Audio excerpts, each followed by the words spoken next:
हरिओम अंबज्ञ कल्पना गोरवाडकर कालिका उपासना केंद्र नाशिक। माझा अनुभव असा आहे की मी म्हणजे बापू भक्त नसताना बापूंनी मला इतकं म्हणजे अचानक दर्शन दिलं आणि त्या दिवसापासून माझी खरी प्रगतीची वाटचाल सुरू झाली।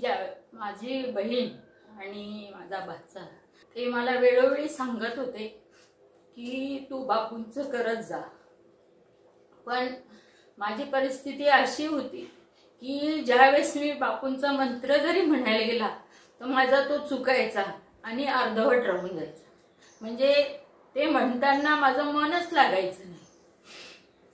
पण एक दिवस असं झालं की तर जळगाववरून बापू येणार होते नाशिक रोड रेल्वे स्टेशनला। सगळे बापू भक्त तिथे जायला निघाले की बापू येणारे आपल्याला दर्शन होईल। आणि जयाताईंचा मला फोन आला की कल्पना असं असं नाशिक रोडला बापू येणार आहेत तर तू येती का।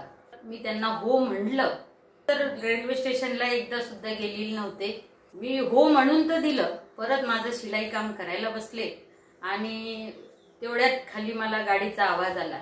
तर माझी एक मैत्रीण खाली गाडी स्टार्ट करून ती देवळालीला निघालेली होती। मी त्यांना विचारलं की मला नाशिक रोडला सोडता का। त्या म्हणे लगेच चल म्हणे।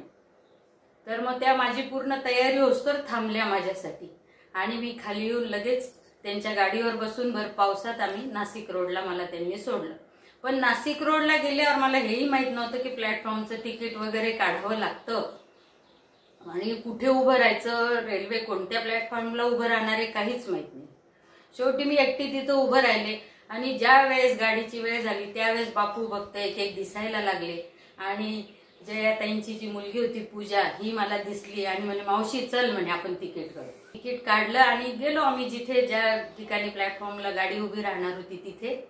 आणि तेवढ्यात बापू भक्तांची एवढी गर्दी तिथं, तर मला हेही माहित नाही की बापू कोणत्या डब्यात आहे, कुठे गाडी थांबणार आहे आणि कुठं उभं राहायचं की जेणेकरून आपल्याला बापूंचं दर्शन होईल। आणि एवढी गर्दी सगळी वेगळीकडे, मी आपल्या वेगळीकडेच उभी राहिले। म्हणलं ठीक आहे, आपल्या नशिबात असेल तर कुठे उभं राहिलं तर आपल्याला दर्शन होईल।